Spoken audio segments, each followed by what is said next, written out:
pemecatan seorang pelatih biasanya dimaksudkan untuk memadamkan api krisis.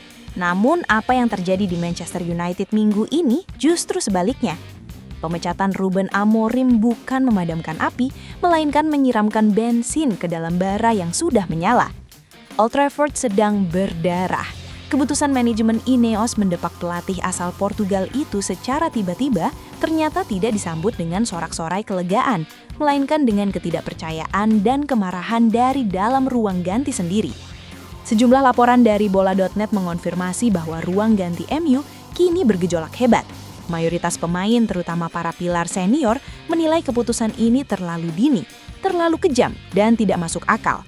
Bahkan suara pembelaan justru datang dari tetangga yang biasanya sinis, Pep Guardiola. Apakah MU baru saja melakukan blunder terbesar mereka di era baru ini? Apakah benar Amorim sengaja mencari gara-gara agar dipecat? Dan bagaimana nasib Bruno Fernandes yang dikabarkan siap angkat kaki? Dalam beberapa menit ke depan, kita akan bongkar semua drama di balik layar pemecatan Ruben Amorim. Siapkan posisi duduk ternyaman kalian karena ini akan menjadi pembahasan yang panas. Mari kita mulai dari dalam perut Old Trafford. Berbeda dengan era Ten Hag, di mana pemecatan terasa seperti bom waktu yang ditunggu meledak, kepergian Amorim justru meninggalkan shock terapi yang buruk. Melansir laporan eksklusif Bola.net, ruang ganti MU bergejolak.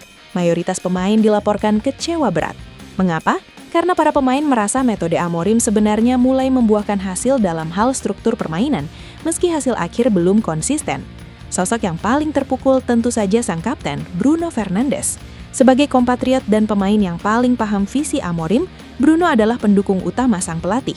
Laporan menyebutkan bahwa ketidaksetujuan para pemain senior ini bisa memicu ketidakharmonisan baru dengan manajemen. Jika kapten tim saja tidak setuju dengan visi pemilik klub, bagaimana tim bisa maju? Menariknya, Bola.net juga menyoroti bahwa pemain pertama yang buka suara bukan Fernandes. Ini menunjukkan bahwa dukungan untuk Amorim bukan hanya karena koneksi Portugal, tapi karena respek profesional. Para pemain merasa dikhianati karena mereka diminta percaya pada proses, tapi pelatihnya dipenggal sebelum proses itu berjalan setengah musim pun. Ini menciptakan krisis kepercayaan. Siapa pelatih berikutnya yang berani memegang tim ini jika umur mereka hanya dihitung dalam hitungan bulan? Ketika rumah sendiri sedang kacau, pembelaan justru datang dari musuh bebuyutan. Pep Guardiola, manajer Manchester City, memberikan pesan berkelas yang menampar manajemen MU. Dikutip dari Bola.net, Pep secara terbuka mengatakan bahwa Amorim adalah manajer top yang tak diberi cukup waktu. Pep mengingatkan dunia bahwa dirinya pun butuh waktu di musim pertama City. Begitu juga Arteta di Arsenal dan Klopp di Liverpool. Pep melihat sesuatu yang mungkin tidak dilihat oleh Jim Ratcliffe, potensi. Menurut Pep, Amorim punya kapasitas taktik yang luar biasa. Namun ia menjadi korban dari ketidaksabaran budaya instan di Old Trafford. Pernyataan Pep ini validasi penting. Jika pelatih terbaik di dunia saja mengakui kualitas Amorim, maka narasi bahwa Amorim tidak mampu menjadi terbantahkan. Ini semakin mempertegas bahwa masalah utamanya bukan di pelatih, tapi di ekosistem klub yang sakit. Ucapan Pep ini seolah menjadi sindiran halus bahwa MU telah membuang berlian hanya karena belum digosok. Lalu kenapa harus sekarang? Artikel analisis dari Bola.net merangkum 5 alasan Manchester United blunder pecat Ruben Amorim. Salah satu poin kuncinya adalah kesalahan lama terulang kembali. MU memecat pelatih tanpa punya rencana cadangan yang jelas sebelum Fletcher masuk dan memutus kontrak saat tim sedang transisi taktik. Tapi ada satu teori yang lebih liar dan menarik untuk dibahas. Sebuah laporan investigatif menyebutkan adanya tudingan Amorim sengaja mencari gara-gara. Apakah kalian memperhatikan wawancara terakhirnya?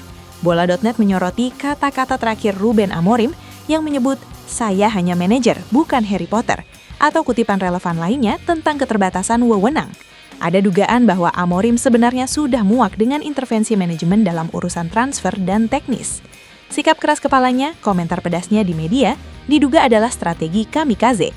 Dia tahu dia akan dipecat dan dia memancingnya agar bisa keluar dari lingkungan toksik ini dengan membawa pesangon sambil tetap menjaga reputasinya sebagai pelatih yang berprinsip. Jika teori ini benar, maka manajemen MU benar-benar masuk dalam perangkap itu. Mereka memecat orang yang memang ingin pergi dan kini mereka harus membayar mahal untuk itu.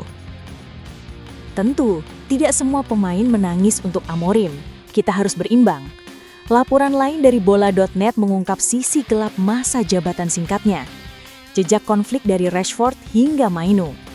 Pendekatan Amorim yang sangat disiplin dan taktis, mirip Conte, dikabarkan membuat gesekan dengan beberapa pemain bintang lokal.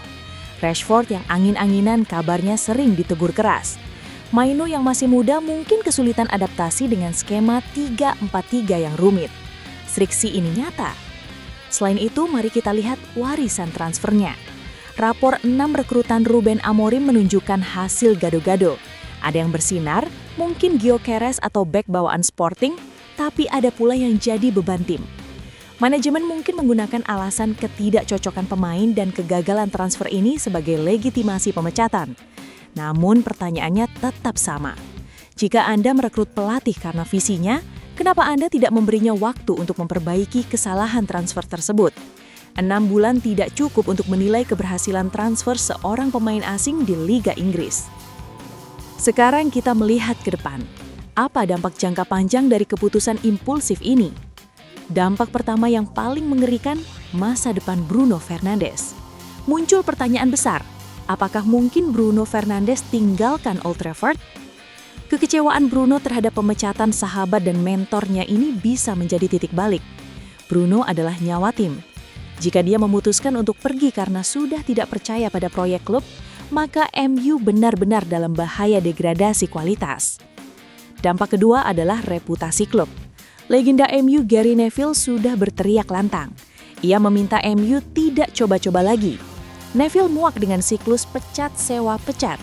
Ia memperingatkan bahwa tidak ada pelatih kelas dunia seperti Zidane atau Xabi Alonso yang mau menyentuh MU jika manajemen memperlakukan pelatih seperti tisu toilet, dipakai sebentar lalu dibuang. MU kini dikenal sebagai kuburan karir pelatih, dan label itu akan sangat sulit dihapus. Pemecatan Ruben Amorim bukan sekedar pergantian pegawai.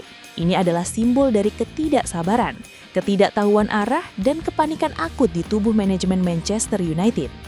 Ruang ganti yang pecah, kapten yang kecewa, dan rival yang justru membela sang pelatih adalah tanda-tanda alam bahwa keputusan ini hanya mungkin adalah kesalahan terbesar INEOS tahun ini. Nasi sudah menjadi bubur.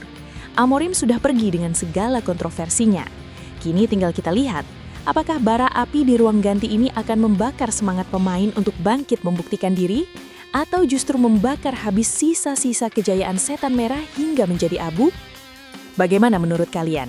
Apakah kalian di tim manajemen atau tim pemain? Tulis opini kalian di kolom komentar. Jangan lupa like dan subscribe untuk kawal terus drama Old Trafford. Sampai jumpa!